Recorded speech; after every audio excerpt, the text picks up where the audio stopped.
And welcome to another episode of In the Library of Graphic Literature with your host, Wallace Ryan. Hi! And of course... And Penis Luna. Yes. How are you today? Having fun? Well, it's been a couple of weeks now. I had a fill-in show in between just to keep... Of course you did. Keep the audience... Filler. Filler show. But I finally we got 3 books to look at today. At last, right? Ooh, not just 1, not just 2, but 3. Now the first one, this one is called Terry and the Pirates. This is actually the second edition of it. This was the first edition. They put this out several years ago. With a bunch of comic strips and black and white comics. And Terry and the Pirates, this is like a very super influential comic strip, right? Great drawing, the art. He's a great black and white artist in terms of doing black and white stuff. Like 1940s? This would have been 34 to 36. So yeah, exactly, right? Let's show the folks some of them, but they're... Oh, hang on a second. There we go. Here's the color one. And I mean, this was pretty good, this version. But then they decided to reintroduce, to do another printing. And instead of the sort of smaller books like that, they went with a bigger size. So this has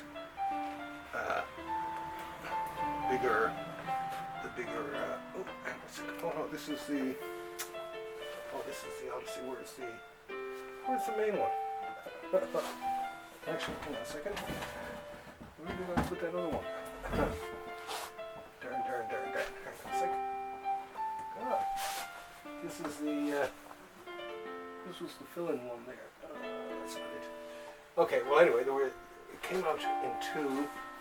Hang on a second. Is that it right there? No, that was the one I just... Oh, here it is. It's under all this crap here. Okay. Not crap, but all this art there. So, okay. Anyway, this is a book just about it. And it has all kinds of cool, like, photographs and ads and all kinds of stuff like that. So this is sort of an extra one. This is the one with the... Here's the strips. The strips are like a lot bigger there compared to that strip, compared to that one. Let's show the people. And these people who make this, the Library of American Comics, which we're in front of right there, this is, they do a great job on reproduction and stuff like that. So they made the strips a lot bigger, plus they made the color ones even bigger. Check this out. Pretty darn cool, eh? Love it. Like, it's great to see them done in full pages like this. So what's the name of the heroine there in the front? That's the Dragon Lady. The Dragon Lady. And it's funny because I was having a debate when I was living down in New York with a friend of mine, and I told him the Dragon Lady was a name that came from comics. He said, no, it's an old Chinese saying and all that. And I looked it up online and I showed it to him. I said, nope, this is the Dragon Lady. She's a great villainess, I guess, or villain. Anyway, you should buy it. Library of American Comics. My Library of American Comics is once again complete. And this was done by a subscription too. But the cool thing is, look, there's a little slice. See on the spine here? There's a little slice, and when you get them all together, they'll have one big long picture. Check that out. Pretty cool, eh? Anyway, so the first issue they gave you, if you subscribed, you got this special edition, which is very cool. Okay. Next up we have Walt Disney Donald Duck 220. No, I can't even say that. 20,000. 20,000 Leagues Under the Sea. Now I love these. These are the Disney Masters, and these are books from. These are all these European artists and that who do different Disney stuff, and the European Disney stuff is even wilder than the North American stuff. They're allowed a lot more of a leeway, right? And so I'll be picking up all these. Now Sam, when Sam buys them, he just buys the ones he likes, but I'll be buying the entire set. So have a look at them there, folks. Nice reproduction there. Beautiful, beautiful, beautiful. But yeah, so this is, I know there's, but you can see the volumes over there on the shelf there. So filling up this one, let's see what it says. By popular demand, it's another complete chronological collection of Dick Kinney's and Al Hubbard's Wild Duck Tales. Created in the 60s in California, but never before published in North America. How about that? We're so lucky, aren't we? Of course. So, so definitely a must buy. And, oh, Jesus, it's been a fairly quick one, hasn't it? Good, because I gotta catch the bus. Okay, and there's... Alright, so the next one we have is the X-Men. And this is... Which version? This is There's by... many. Yeah, this is by a guy named Jonathan Hickman. This is sort of one of the more recent versions. And it's a good one. This guy Hickman. Beautiful, isn't it? This guy Hickman, he writes a killer story, right? He had a run on Fantastic Four, and the art's pretty good too. He had a run on Fantastic Four, and the run, it was a great run. It was as good as some of the original ones. But this is a new run he's doing now on X-Men, and he every time he takes over a comic, he just takes it in a whole new direction, right?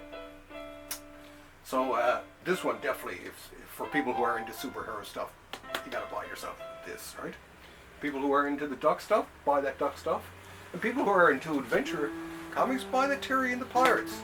It's high tension, it's adventure. There's a little bit of politically incorrect stuff in among there, especially with their Chinese guide and all that. So you can just imagine, because they're all talking in that Chinese English dialect that everyone back then thought that Chinese people talk like, right? Like, me so sorry. Exactly. Yeah. So it's now they do put in it that basically these, and it's true, these are a reflection of the time, right? This is what it was like back then. These people didn't know any better. But I mean, the art is just, and the influence that comic had on people like me and everyone else was immeasurable, right? It was one of the most, one of the most influential comic strips of all time. That looks like another language there in the back. It is actually. This now you could look it up, and they do have it online. You could read whatever it's being said there, right? God only knows, eh? That's all, folks. So, I guess hopefully now maybe, and see, this is the other thing. I mean, it took us a couple of weeks to get up to 3 books, because a lot of books have been cancelled. This is since COVID. There's a lot of books being cancelled and pushed back and pushed back and pushed back, which leaves us with nothing to talk about.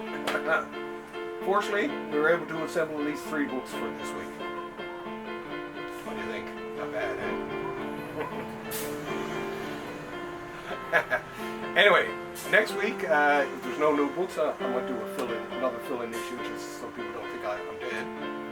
And, COMIX Positive, my typey-typies. As a matter of fact, when I finish this, I'm going to be posting typey-typey. I already wrote yesterday. Of course. And Thursday Comics. This week was Top 10 Time Travelers. This is what we did in comics. Check it out. Check it out. It's worth checking out. Now, we didn't do stuff like Doctor Who or anyone else.